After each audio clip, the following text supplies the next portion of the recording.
नमस्कार।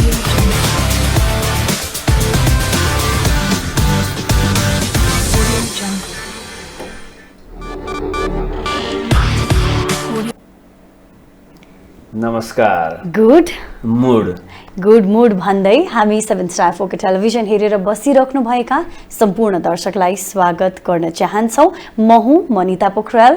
म हुँ शिरोमणि दबाडी। यसैगरी हामी तपाईहरुका बीचमा हप्ताको एक दिन विशेष हप्तालाई विशेष बनाउनको लागि अथवा हप्ताभरि गरेका यहाँहरुका काम कर्म जे जस्ता छन् ती कुराहरूलाई पनि थोरै समीक्षा गर्ने गरी त्यसको प्रतिनिधि पात्रको रूपमा हामी आउने गर्दछौँ। आउनुहोस् आज पनि गत हप्ता के कस्ता गतिविधिहरू भए अथवा आउने हप्तालाई चाहिँ अब कसरी हामीले स्वागत गर्ने, अझ विशेष कसरी बनाउने, यही विषयमा हामी छलफल गरौँ। समष्टिगत रूपमा कार्यक्रमको एउटै लक्ष्य हो, गुड मुड कसरी बनाउने, कसरी प्राप्त गर्ने त गुड मुड। किन भन्दाखेरि हामी हप्ताको एउटा चाहिँ अन्त्यमा छौँ हैन, अनि सँगसँगै नयाँ हप्ता नयाँ साताको सुरुवातमा पनि छौँ। त्यसो त हरेक बिहानीले एउटा नयाँ उमङ्ग, नयाँ जोस, नयाँ जागर लिएर आउँछ भनेर भन्छौँ र त्यही प्राप्तिका लागि हामी बिहानीको सुरुवात सकारात्मक होस्, राम्रो होस्, ऊर्जावान होस् भन्ने कामना गर्दै सकेसम्म राम्रा कुरा नै निकाल्ने कोसिस गर्छौँ। त्यसो त नराम्रा पाटोहरू विविध छन्, समाजमा थुप्रै घटनाहरू घटिरहेका छन्, त्यसका खण्डन गर्नुपर्ने आवश्यकता पनि छ। त्यसलाई आवाज उठाउने काम पनि एउटा सकारात्मक काम हो। कुनै चीज गलत भयो, बिग्रियो, भत्कियो भने त्यसलाई त्यत्तिकै छोड्नुभन्दा कहाँबाट सुधार गर्न सकिन्छ, परिवर्तन कहाँबाट ल्याउन सकिन्छ, विकास कहाँबाट गर्न सकिन्छ भनेर त्यसको एउटा जड निकाल्न आवश्यकता छँदैछ। हामी हर कोसिस गर्ने नै छौँ। बिहानीको समय हो, हामीले सकारात्मक सोच राखेर अगाडि बढ्नुपर्छ। अब सूर्यको किरण सँगसँगै आफ्ना ऊर्जाहरूलाई पनि हामीले जागृत गराउनुपर्छ। अब हरेक दिनलाई सफल बनाउन चाहिँ आफू सफल बन्नु पर्यो। पहिलो कुरा आफूमा आत्मविश्वास हुनु पर्यो अनि आफूमा एक प्रकारको दृढता हुनु पर्यो कि म हरेक काम सफल गर्न सक्छु, मेरा आजका कामहरू राम्रा हुनेछन् भन्ने सोच्नु पर्यो। यदि तपाईँ सकारात्मक सोचिरहनु भएको छ, आफूप्रति विश्वास छ भने अरूप्रति पनि विश्वास जाग्न थाल्छ अनि अरूप्रति पनि सकारात्मक भाव जागृत हुन थाल्छ। त्यसैले अब एउटा नियमित कर्महरू पनि हुन्छन् व्यक्तिले आफ्नो जीवनलाई कसरी विशेष बनाउने, ऊर्जामय बनाउने भन्ने कुरामा चाहिँ अब शारीरिक व्यायामबाट सुरु हुन सक्छ, कसैको आफ्नो दैनिकी योग ध्यानबाट सुरु हुन सक्छ। ती कुराहरू भनेका चाहिँ अपरिहार्य हुन्, एउटा आधारभूत कुरा हो के शरीरलाई आफ्नो मनस्थितिलाई ठिक गर्नको लागि नभई नहुने कुराहरू। अनि त्यस पछाडि तपाईँ यसो प्राकृतिक वातावरणमा विचरण गर्नुहोस्, घर परिवारसँग अन्तर्क्रिया गर्नुहोस् अनि बिस्तारै बिस्तारै आफ्ना कामहरू के हुन् लक्ष्य बनाएर अगाडि बढ्नुहोस्। अनि दिनभरि तपाईँले हरेक कुरा सम्भव छ, गर्न सकिन्छ भन्ने तरिकाले अगाडि बढ्नुभयो भने अरूले पनि तपाईसँग आएर सम्बन्ध राख्दाखेरि सम्भव छ भन्ने भावबाटै ऊ सम्बन्ध राख्न आउँछन्। त्यसैले यो संसार, विश्व शक्ति, ब्रह्माण्डीय शक्ति जसलाई हामी कस्मिक एनर्जी भन्छौँ, त्यो एनर्जी चाहिँ तपाईँले सकारात्मक सोच्दा त्यो एनर्जी पनि सकारात्मक भएरै अगाडि बढ्ने हो। त्यसैले आउनुहोस् हामी सबैलाई गुड मुड प्राप्त होस्, त्यही शुभेच्छाका साथ हामी अगाडि बढिरहेका छौँ। शिरोमणिजी जस्तो केही साता अतिथिज्यूहरू पनि आउनुभयो बिचमा, तपाईँ र म नै बसेर कार्यक्रम अलि पछि नै चलायौँ। कस्तो भइरहेछ पछिल्लो समय, वातावरण कस्तो छ, गुड मुड कतिको प्राप्त गरिराख्नु भएको छ यहाँले चाहिँ व्यक्तिगत रूपमा? केही रहस्य नखोल्दै तपाईँलाई सोध्नु पर्ने त हो होइन, तपाईँले चाहिँ कस्तो भइरहेको छ, तपाईँ कस्तो फिल गरिरहनु भएको थियो, म यहाँ कार्यक्रम चलाइरहँदा हेरेर के फिल गर्नु भन्ने कुरा पनि हो। तर पनि केही छैन, हामीले हाम्रो सरसल्लाह अनुसार नै कार्यक्रममा केही दिन अतिथिहरूलाई लिएर आएका हौँ। अतिथिहरूसँगको वार्तालापमा एउटा सुखद अनुभव पनि रह्यो क्या, त्यो पनि म 1 मिनटमा समीक्षा गर्छु। भावकेशर बरालजीसँग कुरा गर्दा साहित्यिक वार्ता भयो, उहाँले साहित्यमय बनाइदिनु भयो कार्यक्रम। पछि डाक्टर गणेश बरालसँग आएर कुरा गर्दाखेरि फेरि उहाँले के गरिदिनु भयो भने चाहिँ ठ्याक्क एकदम जीवनलाई बहुउपयोगी बनाउनको लागि चाहिँ कसरी ध्यानको सहयोग लिने भनेर शरीरमा 7वटा चक्र हुन्छन्, ती चक्रलाई जागृत गरायो भने चाहिँ शरीर कुशल व्यवस्थापन हुन्छ, शरीरका सिस्टम र प्रणालीहरू कुशल व्यवस्थापन हुन्छन्। त्यस पछाडि तपाईँले हरेक कुराहरूलाई सम्भव बनाउन सक्नुहुन्छ, त्यस्तो एउटा तपाईँमा एनर्जी क्रिएट हुन्छ भन्ने तरिकाले गतिलो सूत्र हामीलाई सिकाइदिनु भयो। यो दुईटै व्यक्तित्वसँगको साक्षात्कार चाहिँ गजब रह्यो र समष्टिगत रूपमा 2 हप्ता त एकदम ऊर्जामय नै थियो। ऊर्जामय नै भयो भनेपछि मेरो पनि एक हिसाबले भन्ने हो भने निकै सकारात्मक, निकै ऊर्जामय नै रह्यो। अब फर्क्यौँ यो साता, किनभने गएको साता खास गरी निकै विशेष एउटा त हामी महिलाहरूका लागि अन्तर्राष्ट्रिय नारी दिवस मनाइयो भने अर्कोतर्फ महाशिवरात्रि पर्व जुन नेपाल जस्तो एउटा धार्मिक स्थलका लागि धार्मिक पर्यटकीय हिसाबले पनि त्यसै गरी आस्था विश्वासका पाटोबाट हेर्ने हो भने पनि निकै विशेष साता रह्यो।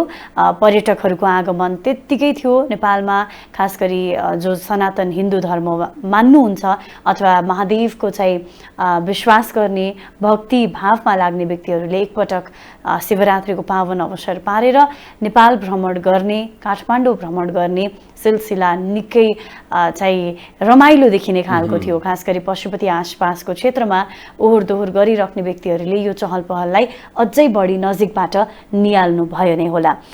र अलिकति फर्क्यौँ, फेरि म महिलाकै पाटोमा जान्छु। अन्तर्राष्ट्रिय नारी दिवसको यो वर्ष नेपाल लगायत अन्य विभिन्न देशमा पनि यो पक्कै पनि मनाइएको छ र महिलाहरूमा लगानी गरेर नै एउटा समुन्नत समाजको निर्माण हुन्छ भन्ने हिसाबले चाहिँ यो वर्षको नारा प्रस्तुत गरिएको थियो, जसको अर्थ भनेको महिलाको शिक्षामा, महिलाको स्वास्थ्यमा र महिलाको चाहिँ समष्टिगत पूर्ण एउटा चाहिँ विकास कसरी हुन सक्छ भनेर त्यसमा लगानी गर्नुपर्छ। यसमा चाहिँ ग्रासरुट लेभलदेखि तपाईको चाहिँ एउटा महिलाले उच्चतम ढङ्गमा प्राप्त गर्न सक्ने सफलतामा हर तरिकाले समाजले कसरी लगानी गरिदिनुपर्छ, स्थानीय प्रादेशिक सरकार हुँदै राष्ट्रिय अन्तर्राष्ट्रिय स्तरमा चाहिँ महिलाहरूमा लगानी गर्ने वातावरण अझै खुल्नुपर्छ भन्ने हिसाबले यो वर्ष विविध कार्यक्रमहरू आयोजना गरिएको छ।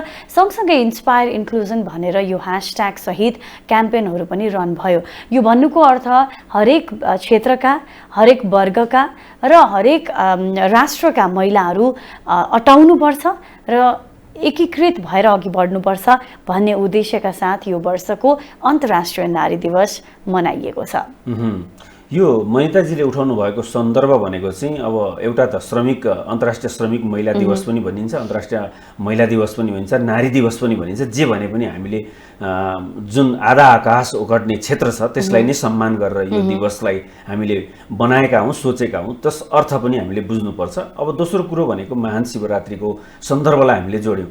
यी दुईटै कुराको निष्कर्ष दिनुपर्दा हामीले के बुझ्नुपर्छ भने शिवरात्रि जस्ता यी पर्वहरू जुन छन् जसले हामीलाई विश्वभरि भएका हाम्रो धर्म सम्प्रदाय संस्कृतिसँग जोडिएको आत्माहरूलाई चाहिँ एकै ठाउँ लिएर आउँछ के।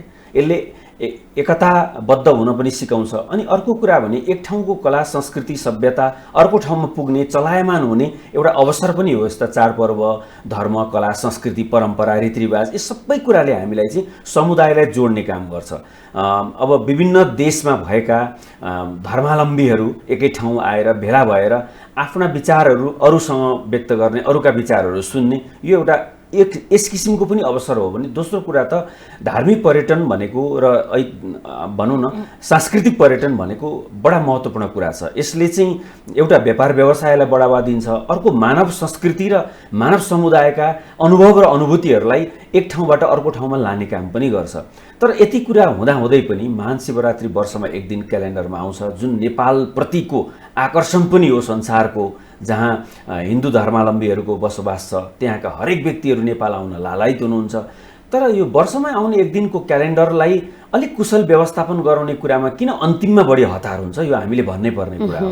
अन्तिममा जहिले चटारो भए जस्तो, कता कता असरल्ल भए जस्तो, कता अलिकति अव्यवस्थित भएको हो कि भन्ने जस्तो, धेरै त होइन सामान्य रूपले त्यो अव्यवस्थित भएको हो कि, किन यो कुराको हामीलाई नोटिफिकेसन समयमै हुँदैन कि, अथवा कहिलेदेखि तयारी गर्दाखेरि चाहिँ भ्याउन सकिन्छ भन्ने कुराको अलमल पो हुन्छ कि, यो चाहिँ अब आउने वर्षहरूमा व्यवस्थापन समूहले सोच्नै पो हो कि। किनभने अब यो वर्षभरिमा सारा पाहुनाहरू आउने दिन एउटा निश्चितै हुन्छ नि त, त्यो दिनलाई कसरी हामीले त्यो क्षेत्रसँग सम्बन्धित कुराहरूलाई एकदम राम्रो व्यवस्थापन मिलाउने र त्यसका सहयोगीहरूसँगको चाहिँ समन्वय राम्रो गर्ने भन्ने कुरामा चाहिँ अलिक ध्यान पुग्यो भने सायद हामीले त्यहाँ अवलोकन गर्ने अवलोकनकर्ताहरूले यो टिप्पणी गर्ने ठाउँ रहँदैन कि अब गर्दा गर्दै बिग्रेका कुराहरू चाहिँ छँदैछन्। यो एउटा सानो सुझाव हो। साधु सन्तहरूको सवालमा चाहिँ उहाँहरूको चाहिँ यहाँ आइसके पछाडि कसरी चाहिँ उहाँहरूको बसोबास हुन्छ, व्यवस्थापन कसरी हुन्छ भन्ने कुरामा अलिकति चर्चा पनि भयो यो वर्ष।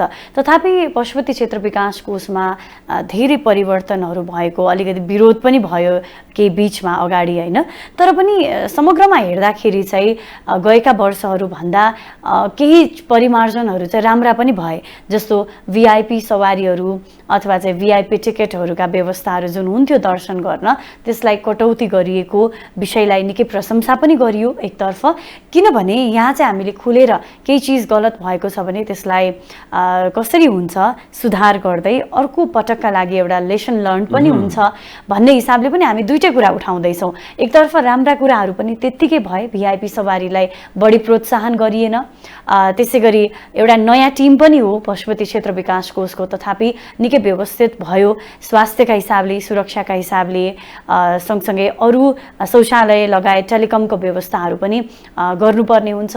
निकै ठुलो भिडभाड हुन्छ, लाखौँको सङ्ख्यामा राष्ट्रिय मात्र नभइकन अन्तर्राष्ट्रिय पाहुनाहरू पनि आएको, साधु सन्तहरू पनि आएको अवस्थामा हामीले जति पनि हेऱ्यौँ स्थलगत रिपोर्टिङ गरिराख्दाखेरि अथवा चाहिँ टेलिभिजनमा हामीले जति पनि प्रत्यक्ष प्रसारण लगायत समाचारहरू हेऱ्यौँ, त्यो सबै हेर्दाखेरि हामीले सो म्यानेजडै हो, यो व्यवस्थितै हो भन्ने कुरालाई चाहिँ स्वीकार्न जरुरी नै देखिन्छ। मौसमका हिसाबले हरेक चिजले प्रतिकूल रहेन, होइन सबै कुरा अनुकूल नै थियो, व्यवस्थापन गर्न सजिलो नै थियो र जे जस्तो भएको छ यसले एउटा राम्रो सन्देश संसारलाई पुर्याउने छ। जो भ्रमणमा आउनुभयो अर्थात् यसलाई यसरी जोडेर अब भनौँ न निष्कर्ष दिन सकिन्छ जस्तो लाग्छ। अब समष्टिगत रूपमा ठिक थियो, तर अहिले नै चित्त बुझाइहाल्नु पर्ने अवस्था चाहिँ बनिसकेको छैन। लामो अभ्यास हो, लामो अभ्यास पछाडि अपेक्षा पनि धेरै हुन्छ, त्यसैले चित्त बुझाउने अवस्था 100% अझै पनि छैन। त्यसलाई अझ कसरी मिलाएर लिएर जाउँ। जो पनि विदेशी पाहुनाहरू आउनुभयो पशुपतिनाथको दर्शन गर्न, उहाँहरूले चाहिँ कमसेकम राम्रै सन्देश पुर्याइदिनुहोस् र भोलिका दिनमा अरू व्यक्तिहरू यहाँ आउन् भन्नका लागि चाहिँ हामीले हरेक दिन नै सुधार गर्दै लैजानुपर्ने थुप्रै स्कोप नै छ भन्दा फरक नपर्ला। अनि नारी दिवसको सन्दर्भमा चाहिँ मलाई एउटा कुरा जोड्न मन लाग्यो। यो पछिल्लो समय चाहिँ नारीहरूमा एउटा सशक्तिकरण चाहिँ एकदमै राम्रो आएको हामीले सङ्केत पाएका छौँ समाजमा। त्यसमा दुई तीनवटा कुराले महत्त्व खेलेको छ जस्तो लाग्छ। मैले तपाईँलाई नै साँची राखेर यो कुरा भन्न मन लागेको क्या। तपाईँले आफैले प्रशंसा गर्दाखेरि नारीहरूले नारीकै प्रशंसा गरेको जस्तो सुनिन्छ। त्यही भएर यहाँबाटै ठिक छ, मैले भने त्यो अलिक सन्तुलित हुन्छ जस्तो लाग्छ। त्यही भएर अलिकति ठाउँ तपाईँले अघि नै छोडेर मलाई जिम्मा दिनुभएको जस्तो लाग्यो। समष्टिगत रूपमा हामीले कसरी बुझ्नुपर्छ भने अहिले सशक्तिकरण एकदमै राम्रो छ, चेतनाको विकास भएको छ। यो सञ्चार र प्रविधिको विकासका कारणले पनि हो। तर दोहोरो अर्को एउटा भूमिका पनि यहाँ देखिन्छ। एउटा भनेको गाउँ गाउँमा चाहिँ विभिन्न सामाजिक सङ्घ संस्थाहरू, गैर सरकारी सङ्घ संस्थाहरूले आयोजना गर्ने कार्यक्रम र उहाँहरूले व्यवस्थापन मिलाउने र गर्ने क्रियाकलापका कारणले पनि त्यो समाजमा चाहिँ नारी सशक्तिकरण एकदमै मौलाएको छ। विभिन्न समस्याहरूसँग सम्बन्धित विभिन्न प्रोजेक्टहरूको माध्यमबाट महिलाहरूलाई चाहिँ अगाडि बढाउने, उहाँहरूलाई नै विभिन्न क्रियाकलापहरूमा सामेल गराउने, त्यो क्रमले गर्दाखेरि समाजमा चाहिँ एकदम घरको व्यवहारमा मात्रै सीमित भएका महिलाहरू चाहिँ सामाजिक क्रियाकलापमा सक्रिय भएको देखिन्छ। एउटा त्यो र अर्को चाहिँ अब लोकतन्त्र प्राप्ति भइसकेपछि महिलाहरू अलिकति नेतृत्वमा पनि आएको, अनि महिलाहरूले पनि राजनीतितर्फ एकदम चासो र चिन्ता बढाएको, अनि नेतृत्वमा पनि महिलाहरूलाई उत्तिकै स्थान दिन थालिएको कारणले गर्दाखेरि अहिले भएको त पर्याप्त त छैन होला होइन, तर पनि केही न केही महिलाहरू आफैले पहल गरेर आउनु त भएको छ नि नेतृत्वमा होइन। ठाउँ नदिनु, अझै पनि त्यसलाई चाहिँ साँगुर्याउन खोज्नु, त्यो त एउटा बाध्यता होला। तर महिलाहरूको आफ्नो प्रयत्नका कारण उहाँहरू नेतृत्वमा आफ्नो कुशलता देखाएर आउनु भएको छ। अहिले बनेकै मन्त्रीमण्डलमा केही सशक्त व्यक्तिहरू आउनु भएको छ। त्यसैले हामीले यो अन्तर्राष्ट्रिय महिला दिवस मनाइरहँदाखेरि वर्षभरिको कुराहरू समीक्षा गरिरहँदाखेरि हरेक वर्षको ग्राफ चाहिँ बढेकै देखिन्छ। त्यसैले यसमा हामी सन्तोष हौँ। तर एउटा कुरा फेरि यहाँनिर जोड्नुपर्छ, महिलाहरूलाई कमजोर बनाउनको लागि महिलाहरूले नै त्यस्तो किसिमको आवाजहरू उठाइदिएको कहिलेकाहीँ देखिन्छ, सुनिन्छ। त्यसैले आफ्नो पक्षलाई आफैले कमजोर बनाउने काम चाहिँ महिलाहरूबाट नहोस्। कहिलेकाहीँ त्यस्तो सुनिन्छ, देखिन्छ होइन। त्यसैले आफ्नो पक्षलाई त अझ बढावा दिनुपर्छ नि। अनि अर्को पनि एउटा कुरा हामीले भन्नुपर्छ कि अब पुरुष बिनाको समाज पनि त कल्पना गर्न सकिँदैन नि त। त्यसैले बढी आक्षेपमुखी आलोचना र समालोचना हुने गर्छ, त्यस्तो पनि नगरौँ। एकोरो महिलावादको मात्रै कुरा नगरौँ, परस्परमा महिलाले पुरुषलाई, पुरुषले महिलालाई, अझ यहाँले थप्नुभयो महिलाले महिलालाई त झन् धेरै सपोर्ट गर्नुपर्छ। वुमेन सुड सपोर्ट वुमेन भनेर चाहिँ निकै यो चर्चा पनि हुन्छ अन्तर्राष्ट्रिय प्लेटफर्महरूमा।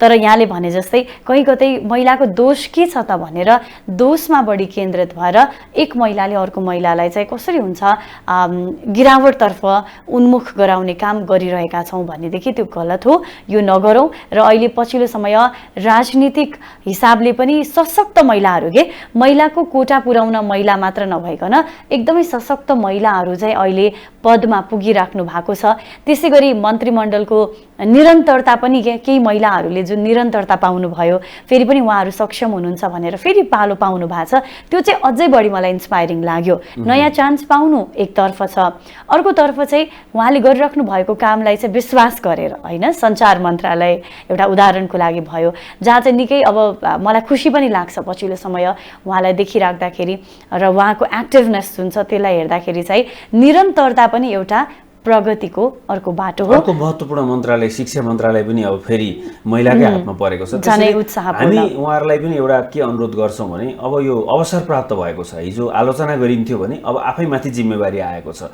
त्यसैले एकदम सम्हालिएर अगाडि बढ्नु होला। र अर्को कुरा चाहिँ अब यो कुरालाई हामीले निचोड दिँदै भन्नुपर्दाखेरि चाहिँ अहिले पछिल्लो समय महिलामाथि हुने दुर्व्यवहारहरू बढेका छन्। यसमा चाहिँ पुरुषहरूले गरेका दुर्व्यवहारहरूप्रति चाहिँ अलिकति समाज दुखी छ। त्यसैले त्यो कुराहरूलाई हामी सबैले बुझिदिनुपर्छ र यसमा चाहिँ महिलाहरू अझ सशक्त हुनुपर्छ जस्तो लाग्छ। किनभने कानुनले महिलालाई अत्यन्त ठुलो सम्मान दिएको छ पछिल्लो समय होइन। त्यसमा चित्त बुझाउने नै स्थिति छ।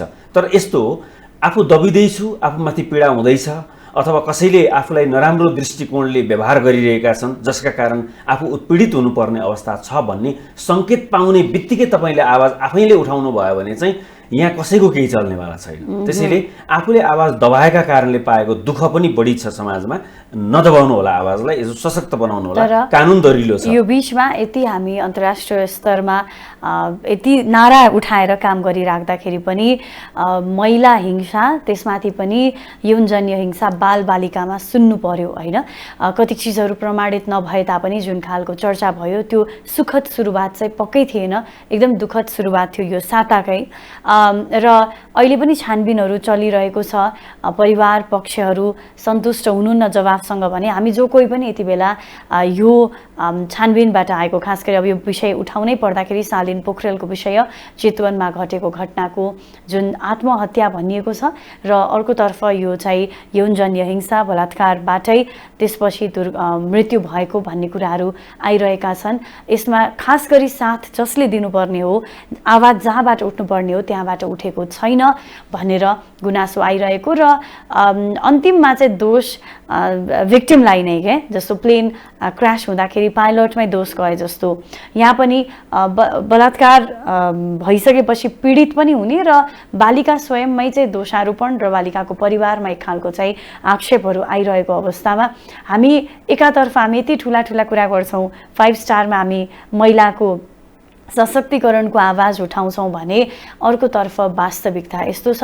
यसले गर्दाखेरि अब आउने बालबालिकाको पुस्तामा पनि झन् धेरै त्रास, झन् धेरै डर बढेको र महिला एक्लै कहिले पनि सुरक्षित छैनन् है भन्ने एउटा नकारात्मक सन्देश भएको छ भने एउटा त्रास पनि फैलिएकै छ। त्यस हिसाबले जो दोषी हो दोषीले कडाभन्दा कडा कारबाही भोग्नै पर्नेछ र सबैभन्दा मुख्य कुरा भनेको चाहिँ सत्य के हो त, त्यो सत्य चाहिँ वास्तविकता चाहिँ बाहिर आउन आवश्यक छ। अब यस विषयमा त सञ्चार क्षेत्रमा लानो अनुभव प्राप्त गरेर अनि यस्ता कुराहरूलाई उठाएर अब एउटा आशाको केन्द्रको रूपमा सबैले हेरिरहेको व्यक्ति नै अहिले गृहमन्त्री हुनुहुन्छ होइन। त्यसैले हामी आशा गरौँ यस्ता किसिमका घटनाहरूलाई चाहिँ अब व्यापक छानबिन भएर समाजमा न्याय पनि छ है भन्ने अवस्था पक्कै बन्छ होला। त्यो विश्वास दिलाउन सकिएन भने चाहिँ एउटा परम्परागत रूपबाटै मन्त्रालय सम्हाल्ने काम भयो र त्यसै अनुसार विदा भएर मन्त्रीहरू गए भन्ने एउटा चलन चल्तीको कुरा र चर्चादेखि बाहेक अरू केही पनि हुँदैन। त्यसैले हिजो जसरी एउटा औँला अरूलाई छड्याइन्थ्यो त्यति बेला आफूतिर 4वटा औँला तेर्सिन्थ्यो होला, अहिले झन् त्यसरी तेर्सिने बेला आएको छ। त्यसैले अब हामी अनुरोध पनि गर्छौँ नयाँ जो गृहमन्त्री बन्नुभएको छ, युवा हुनुहुन्छ, सशक्त हुन्छ, सञ्चार क्षेत्रबाट उहाँको आगमन भएको छ। त्यसैले तपाईँले पनि यी सबै समाजका विषयवस्तुहरूलाई चाहिँ एकदम गम्भीरतापूर्वक उठाइदिनु होला। सबैले यो कुरा भन्न पाउनुहुन्न किनभने हामी त सञ्चारकर्मी हौँ, हामी सबैको प्रतिनिधि पात्र हौँ। त्यसैले आशा गरौँ यस्ता किसिमका जुन बालबालिकामाथि चाहिँ अब आवाज उठाउनु त आवाज उठाउन सक्नुहुन्छ, तर बालबालिकामा त्यो आवाज उठाउने क्षमता पनि हुँदैन। त्यसैले त्यस्ता कुराहरूमाथि चाहिँ बढी निगरानी पक्कै हुनेछ र मृत्युपछि त्यो कथा अन्त्य नहोस्, न्याय पाउनु पर्ने कुराहरू भनौँ न। हुन त कतिपय हामीले राष्ट्रहरूका समाचारहरू सुन्छौँ 20औं वर्ष 50औं वर्ष पुरानो गल्तीको पनि पछि आएर कारबाही भएका कुराहरू, त्यो यहाँ पनि सुन्न पाइयोस् र खालि समाचारका लागि एउटा हेडलाइन मात्रै नबनोस्। वास्तविक जो भिक्टिम हुनुहुन्छ उहाँहरूले न्याय पाउनै पर्छ। हामीले जे जति यी सबै चर्चा गऱ्यौँ, अब यो सबै चर्चाहरू भनेको चाहिँ सकारात्मक कुराका लागि हामीसँग भएका केही समस्याहरू छन् भने त्यसलाई टकटक्याउने काम गरेको, धुलो टकटक्याए जस्तो टकटक्याउने काम गरेको। हामी सबैले यी सबै कुराहरूको आशय राख्नुको एउटै कुरा छ, समाज कसरी हुन्छ व्यवस्थित बनाऊ, कमजोरी कुराहरू हटाउँ, हामीमा भएका समस्याहरूलाई बिस्तारै बिस्तारै चिन्दै जाउँ, पहिचान गर्दै जाउँ र हामीमा एक प्रकारको निष्कलङ्क भाव विकास होस्। हरेक व्यक्ति त्यसरी चाहिँ स्वच्छ, समृद्ध, शान्त, सुखी बन्न थाल्यो भने त समाजले परिकल्पना गरेको स्वरूप हामी त्यतिकै प्राप्त गर्न सक्छौँ भन्ने हिसाबले कहाँ समस्या छन् त भन्ने सन्दर्भलाई हामीले चर्चा गऱ्यौँ। मैताजी अब ब्रेकको समय पनि भएको छ। अब ब्रेकको समय भएको छ। ब्रेकपछि हामी अब अगाडिको कुरा गर्छौँ होइन। गएको साताको कुरा गऱ्यौँ भने अब आउँदो साता पनि त्यत्तिकै विशेष छ, केही दिनहरू विशेष छन् र समग्रमा यहाँहरू सबैको गुड मुड प्राप्त कसरी हुनसक्छ भन्ने कुरामा पनि थप चर्चा गर्न हामी आउने नै छौँ। हेर्दै रहनुहोला 7 स्टार 4K टेलिभिजन।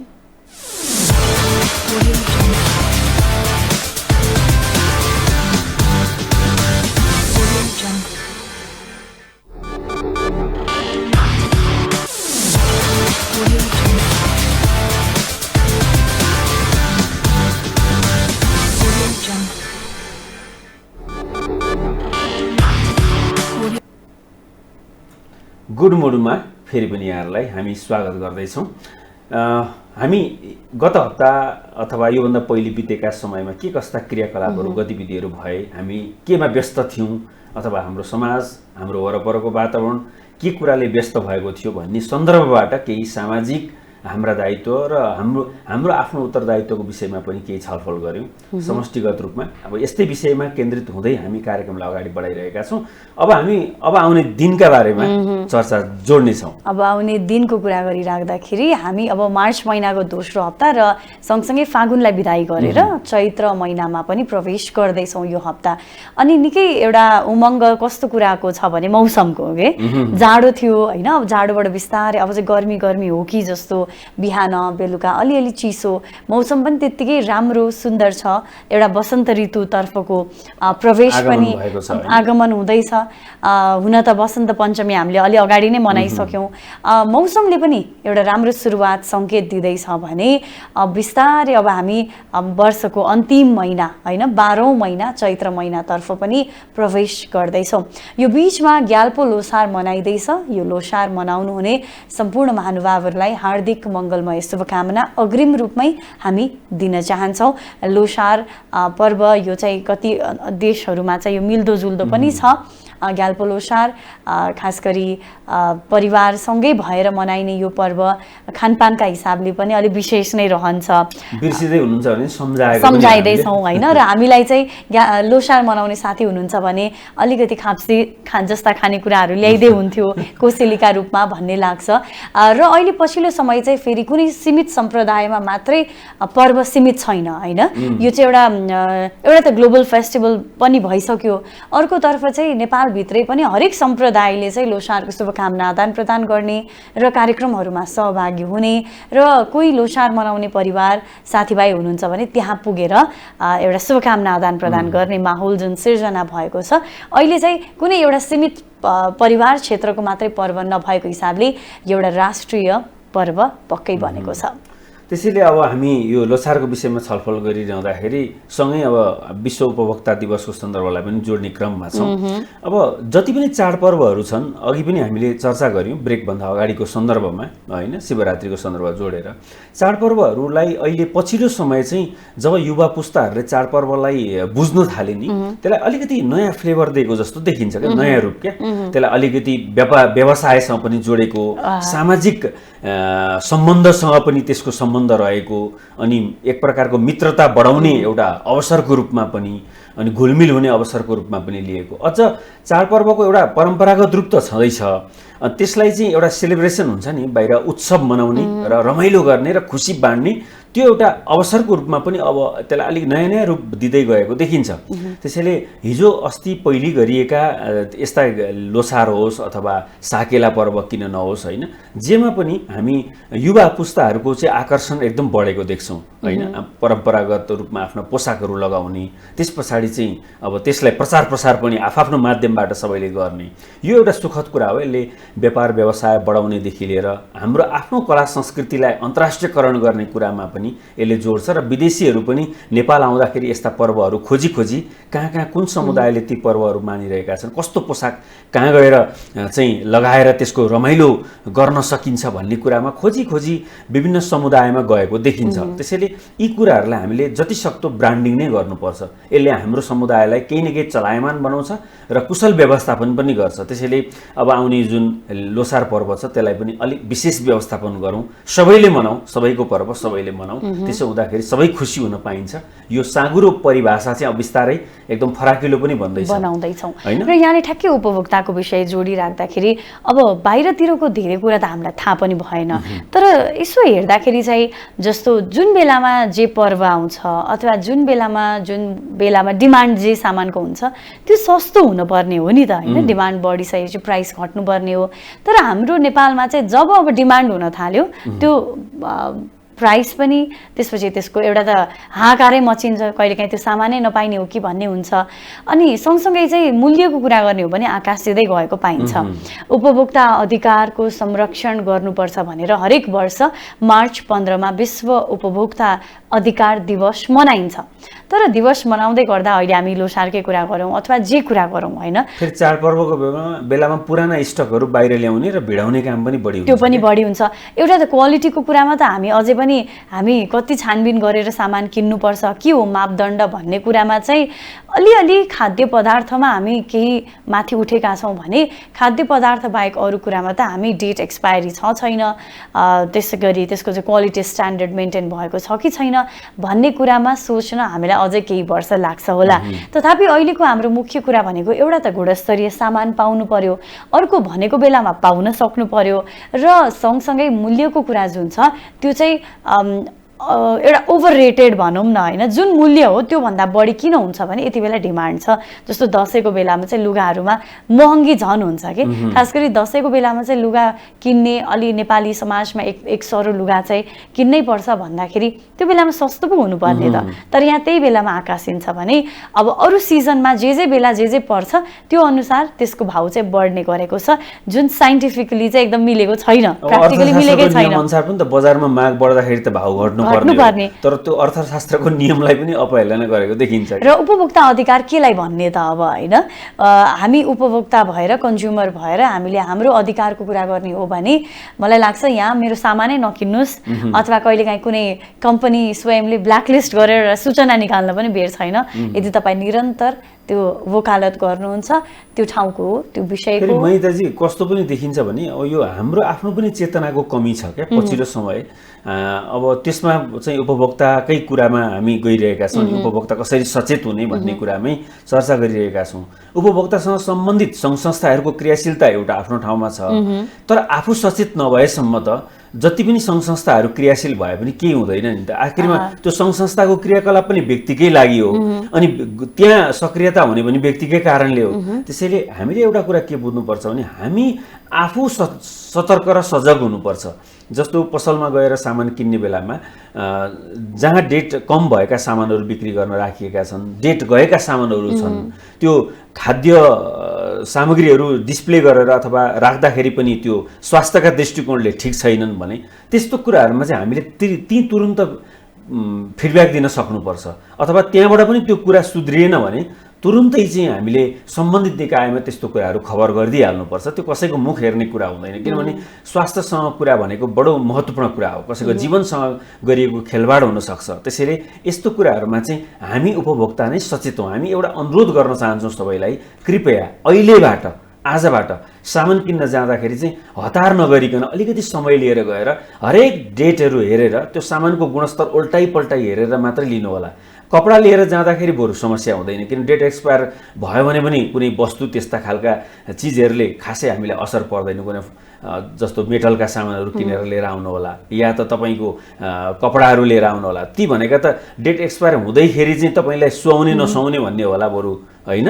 तर त्यो एक्सपायरले कुनै ठुलो असर त गर्दैन नि। तर खाद्यान्न र औषधि जस्ता कुराहरू हामीले खानुपर्ने चिजहरू चाहिँ हामी बडो सतर्क हुनुपर्छ। आजैदेखि हामी एकदम डेटलाई चाहिँ बडो हेरेर सोधेर, ए भाइ ए बहिनी यो डेट ठिक छ, एकपल्ट चेक गरेर हेरिदिनुहोस् त भनेर पुरा सतर्क भएर किनौँ। एकदम मूल्य तिर्नुभन्दा अगाडि त्यसको मूल्य चाहिँ राम्रोसँग चुकाउँ है। र अझै पनि हामी चाहिँ फिनिस्ड प्रोडक्ट्सहरू जुन चाहिँ अन्तिममा हामीले कहाँबाट किन्छौँ, कुन काउन्टरमा किन्छौँ र त्यहाँ कसरी सजाइएको छ भन्ने कुराले चाहिँ ए यो सामान राम्रै रहेछ भन्छौँ। तर त्यसको निर्माण प्रक्रिया त्यो कहाँ भयो, त्यसको र मटेरियल्सहरू के थिए, होइन? सँगसँगै त्यसको कोल्ड चेनदेखि लिएर त्यसको स्टोर कसरी गरियो त, होइन? यस्ता कुराहरूमा चाहिँ हामीले अझै पनि जब जब अनुगमन हुन्छ, होइन, कुनै चाहिँ नेतृत्व तहमा भएका व्यक्तिहरू अथवा चाहिँ खाद्य विभाग जस्ता ठाउँहरूले चाहिँ अनुसन्धान अथवा चाहिँ एक खालको इन्स्पेक्सन गरिराख्दाखेरि चाहिँ सतर्क हुन्छौँ। 2-4 दिन समाचारमा आउँछन्, मिडियामा आउँछन्। तर रेगुलरली सामान किन्दै गर्दाखेरि मैले अब खानका लागि किनेका सामान कहाँ बनेको हो, कसरी बनेको हो भन्ने कुरा को इन्भेस्टिगेसन गर्ने वास्तवै भने मलाई फुर्सद छैन, होइन? मलाई लाग्छ त्यो बाहिर अन्तिममा देख्दाखेरि त्यो राम्रो छ, ठिक छ, तर साँच्चीकै राम्रो छ कि छैन भन्ने कुराको चाहिँ एउटा एथिकली काम गर्नुपर्ने भनेको चाहिँ त्यसको जो चाहिँ निर्माणकर्ता हुनुहुन्छ, प्रड्युसर जो हुनुहुन्छ, त्यो कम्पनी स्वयं चलाइराख्नु भएका व्यक्तिहरू हुनुहुन्छ, उहाँहरू जिम्मेवार हुनुपर्छ भने अर्को एउटा मलाई आज जोड्नै पर्छ जस्तो के लाग्यो भने हामी यति बेला उपभोक्ताको कुरा गरिराख्दा सामानको मात्रै कुरा गरिरहेका छैनौँ कि सर्भिसको कुरा पनि छ, होइन? खालि देखिने, आँखाले देखिने भौतिक वस्तुको किनबेचको कुरा मात्रै होइन, सर्भिस लिने कुरामा पनि उपभोक्ता अधिकारको कुराहरू छन्, जुन चाहिँ अहिले पनि हामीले नेपालमा कस्टमर सर्भिस, कन्ज्युमर सर्भिसका कुराहरू, त्यसै गरी फिडब्याक, ग्रिभेन्स ह्यान्डलिङका कुराहरूमा त्यति सिरियस भएको पाउँदैनौँ। एकचोटि सामान किनबेच भयो, सम्बन्ध सकियो। तर त्यति मात्र होइन, आफ्नो उपभोक्तालाई बारम्बार टिकाइराख्ने हो भनेदेखि हामीले सकेसम्म राम्रो व्यवस्था, सर्भिस उहाँहरूलाई दिनुपर्छ भने काउन्सिलिङ एउटा महत्त्वपूर्ण कुरा हो। त्यो सामान कस्तो छ, के हो, यसका गुण बेगुणहरू के छन् त, ती सबै कुराहरू पनि चर्चामा ल्याउनै पर्ने हुन्छ। अब अर्को कुरा, हामी त्यो डेट हेर्ने बित्तिकै विश्वास मानिहाल्नुपर्छ भन्ने पनि हुँदैन। हामीले शङ्काको घेरामा चाहिँ राखिरहनु पर्छ र यसमा दायित्वको कुरा पनि फरक छ। जस्तो उपभोक्ता आफैले चाहिँ त्यो चिज आफैले हेरेर, छानेर, बुझेर, चाखेर त्यो चिज कतिको ठिक हो होइन कुरा भन्ने कुरा चाहिँ छुट्याउन सक्ने आधार हुन्छ, आफै सतर्क हुनुपर्छ। तर यहाँ सामाजिक त्यस्ता सङ्घ संस्थाहरू छन् जसले उपभोक्ताको अधिकारलाई चाहिँ उठाउने काम गरेका छन्, अथवा त्यस्ता निकायहरू जसले चाहिँ यो खाद्य तथा गुण नियन्त्रणको जिम्मेवारी लिएका छन्।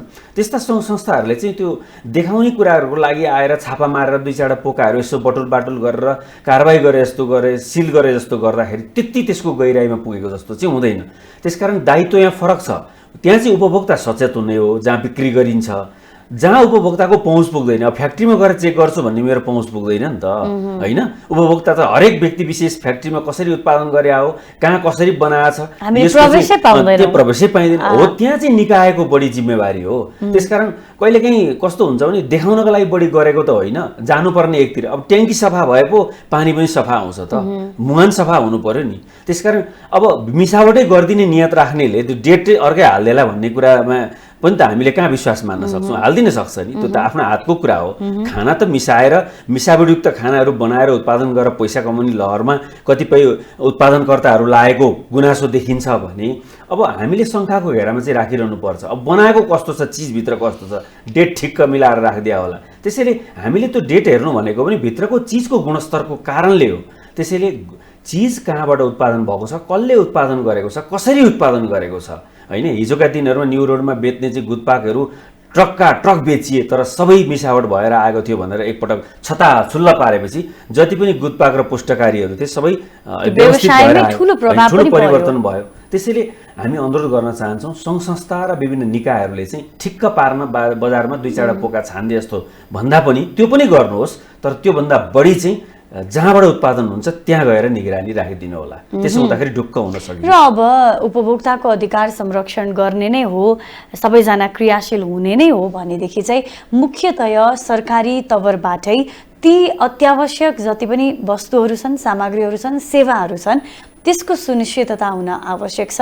खास गरी स्वास्थ्यमा, सुरक्षामा लगायत अरू आधारभूत कुराहरू जति पनि छन्।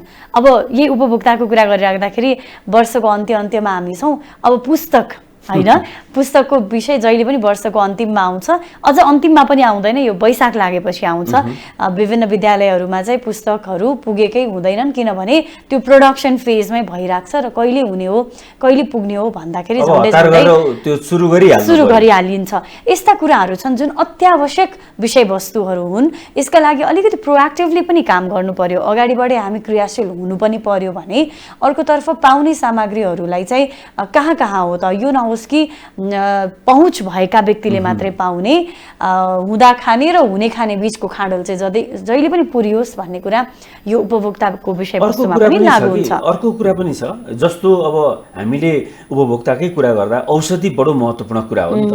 औषधिमा डेट हेर्नुपर्ने कुरा त छँदैछ, रेट हेर्नुपर्ने कुरा पनि छ क्या। औषधि कतिपय औषधिहरूलाई चाहिँ त्यो सुरुमै किनेरै लिएर आउँदाखेरि होलसेलमै अथवा त्यसको सिस्टम नै के गरिदिएको हुन्छ, केही डिस्काउन्ट गरिदिने व्यवस्था मिलाइएको हुन्छ, होइन। त्यो डिस्काउन्ट अफरबाटै किनेर लिएर आएको हुन्छ जो विक्रेता हो। अनि पाउने बेलामा चाहिँ त्यो सुविधा पाएको हुँदैन। कतिपय औषधिहरूमा त्यो छ, होइन, न्यूनतम 10% डिस्काउन्टहरू छन्, होइन।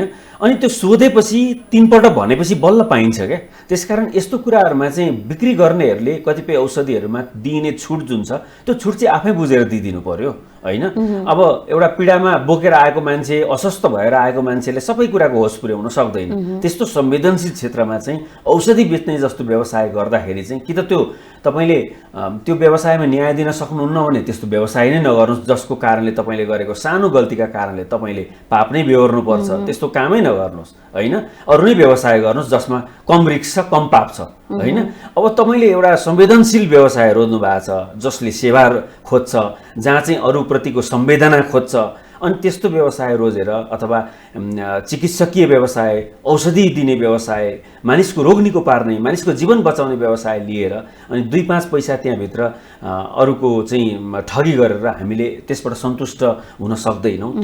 त्यो कसैका लागि प्रिय हुँदैन। त्यसकारण हामीले यस्तो बेलामा चाहिँ औषधिलाई विशेष तरिकाले क्रेताहरू आउँदाखेरि, उपभोक्ताहरू आउँदाखेरि तपाईँ आफैले डिस्काउन्ट गरिदिएर दिने व्यवस्था पनि गर्नुहोला। डिस्काउन्ट छ है भन्ने चेतना चाहिँ सबैमा जाओस्, त्यो खोज्न पनि सक्नुहुन्छ। जस्तो कतिपय दीर्घ रोगहरूका लागि औषधि उपलब्ध गराउँदाखेरि बजारमा चाहिँ किन्दाखेरि त्यो सहुलियत दरमै पाइन्छ। त्यस्ता कुराहरूमा पनि ध्यान पुर्याउँ।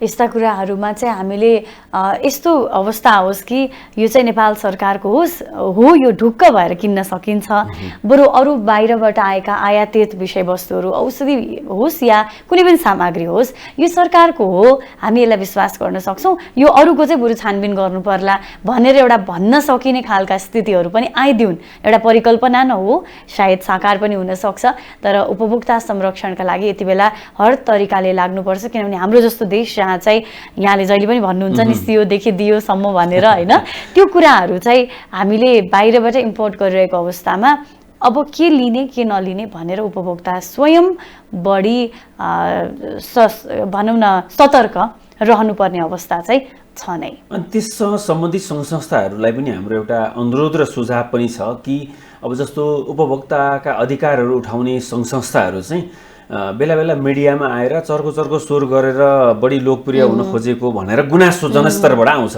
यो हामीले भनेको मात्रै हाम्रो गुनासो, हामी त्यो गुनासोको एउटा क्षेत्र पनि होला, गुनासो गर्ने आम जनमानसभित्रका एउटा पात्र पनि होला, तर हाम्रो भन्दा पनि आम जनमानसकै बढी गुनासो छ। त्यसैले यहाँहरूले चाहिँ अलिक यस्तो चिजहरू भनेको मात्रै सचेतनाका लागि होइन कि साँच्चै कार्यान्वयन गर्नका लागि पनि त्यस्ता सङ्घ संस्थाहरूको क्रियाशीलता चाहिन्छ। त्यसैले अब सम्बन्धित सरकारी निकायहरूले सही बेलामा सही काम गरेका छन् कि छैनन्, त्यो कामहरू ठिक छ कि छैन, त्यसकारण ती सबै कुराहरूलाई निगरानी गराउने अनि जनस्तरलाई चाहिँ अलिकति विशेष रूपले सुसूचित गराउने काम पनि त्यस्ता अधिकार दिलाउने सङ्घ संस्थाहरूको जिम्मेवारी र कर्तव्य हो। त्यसैले जति पनि उपभोक्ता अधिकार र यसका हित संरक्षणका लागि क्रियाशील भएका सङ्घ संस्था र त्यसका अगुवाहरू हुनुहुन्छ, कृपया यहाँहरूले वर्षभरि एकपटक चाडपर्व मनाउँदा या त एउटा दुईटा चाडपर्वका बेलामा मात्रै खाद्यान्नले असर गर्ने होइन अथवा त्यो मिसावट चिजहरूले असर गर्ने होइन। यो जहिले पनि यसले असर गर्न सक्छ, यसले कुनै साइत हेरेर आउने चिज होइन, यो हाम्रा लागि शरीरमा हानि हुने चिज जहिले पनि हानि नै गर्छ। त्यसैले अरू 12 महिनामा 30औं दिनमा पनि विभिन्न किसिमका सर्वेक्षण र अनुगमनहरू जरुरी पर्छ है भन्ने कुरालाई जहिले हेक्का राखेर यस्ता गतिविधि र क्रियाकलापहरूलाई चाहिँ एकदम चलायमान बनाऊ। त्यसो हुँदाखेरि सबै ढुक्क हुन सकिन्छ।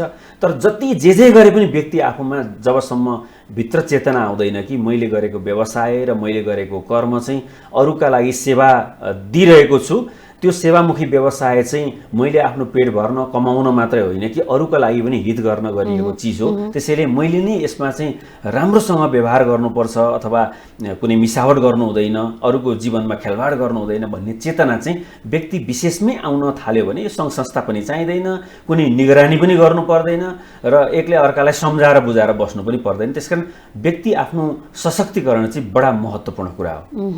व्यक्ति सशक्तिकरणको कुरा गर्दै हामीले उपभोक्ताको कुराहरू गऱ्यौँ भने यस्ता अरू पनि कति समाजका पाटोहरू छन् जसको सायद चर्चा भएको छैन, तर हामीले भोगिरहेका पनि छौँ होला भने यसका बारेमा आवाज उठाउन जरुरी छ। कहाँसम्म सकिन्छ यो भन्दैनौँ कि तपाईँ आन्दोलन नै गर्नुहोस्, ठुला विरोध नै प्रदर्शन गर्नुहोस् भन्ने होइन, तर कमसेकम तपाईँले एक अर्को व्यक्तिलाई चाहिँ सतर्क गराउनु भयो, जस्तो केही गर्दैछौ भने यो काम गर अथवा यति चिजमा ध्यान देऊ भनेर सल्लाह मात्रै दिँदा पनि त्यसले निकै ठुलो सहयोग पुर्याउन सक्छ भन्ने कुरामा हामी सल्लाह दिँदै उपभोक्ता हक हित संरक्षण होस् भन्ने कामना गर्छौँ। महिताजी, जस्तो अब यही कुरा गरिरहँदाखेरि अर्को एउटा कुरा अघि तपाईँले उठाउनु भएको थियो नि, जस्तो मौसम परिवर्तनको कुरा। अब कार्यक्रमको निचोडतर्फ आउँदै जाँदाखेरि यो मौसम परिवर्तनको कुरालाई अलिकति विशेष सम्बोधन गर्नुपर्छ जस्तो लाग्छ। यसमा दुईटा कुरा हामी सतर्क हुनुपर्छ कि अबको समयमा एउटा खानपान जीवनशैलीमा, किनभने अब मौसम परिवर्तन हुने बित्तिकै अचानक जाडोबाट गर्मी आउँदाखेरि यस्तो बेलामा चाहिँ खानपान जीवनशैली धेरै असर गर्छ। अब एउटा रुगाखोकी लाग्ने, अर्को चाहिँ पेट सम्बन्धी समस्याहरू एकदमै बढ्ने, किनभने त्यो मिसावट बढी हुन्छ त्यो एउटा, अनि अर्को चाहिँ डढेलो लाग्ने समस्या पनि अब आउँदैछ, सुक्खा मौसम आउँदैछ। त्यसैले त्यो डढेलो लाग्ने कुराहरूबाट पनि हामी कसरी हुन्छ बचौँ, अलि मौसम अनुकूल पनि कसरी बन्ने हो त्योतर्फ पनि सबैको ध्यान जाओस् भन्दै अब हामी प्रकोपबाट बच्नका लागि हामीले भइहाल्ने कुराहरू हो, तर पनि केही गरी त्यो कुरा भइहाल्यो, त्यो अवस्था आयो भनेदेखि हामी कसरी चाहिँ पूर्व तयार रहने भनेर चाहिँ सोच्नै पर्ने बेला आएको छ। अब हामी कार्यक्रमको निचोडतर्फ गइसकेका छौँ। अब हामी कार्यक्रममा बिट मार्ने क्रममै छौँ। सबैलाई हामी आज जे जति चर्चा गर्यौँ ती सबै कुराहरू चाहिँ यसो गर्यो भने राम्रो हुन सक्छ है भन्ने दृष्टिकोणबाट गरिएका चर्चा हुन्। ती सबै कुराहरू चाहिँ गुड मुडका लागि गरिएका चर्चा हुन्। त्यसैले यहाँहरूले चाहिँ अबको समयलाई कसरी कुशल बनाउने भन्ने कुरामा नि केन्द्रित हुनुहोला र आफूले आफ्नो क्षमता र दक्षतालाई सबैले पहिचान गर्नुहोला।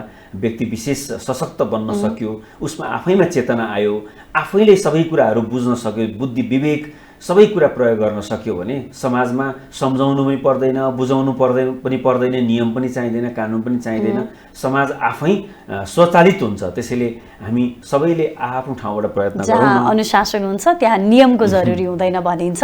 त्यही हिसाबले गर्दाखेरि हामी सबै आफ्नो तर्फबाट अनुशासित हौँ, नराम्रा कामहरू गर्नु नपरोस्, राम्रै काम मात्र गर्न पाइयोस्, बरु केही नगरौँ तर नराम्रो नगरौँ भन्दै आफ्नो पनि र अरूको पनि गुड मुड निर्माणमा भरपूर सहयोग पुर्याउँ भन्दै कार्यक्रम गुड मुडबाट म मनिता पोखराल, म शिरोमणि दवाडी, हामी दुवैजना बिदा माग्छौँ।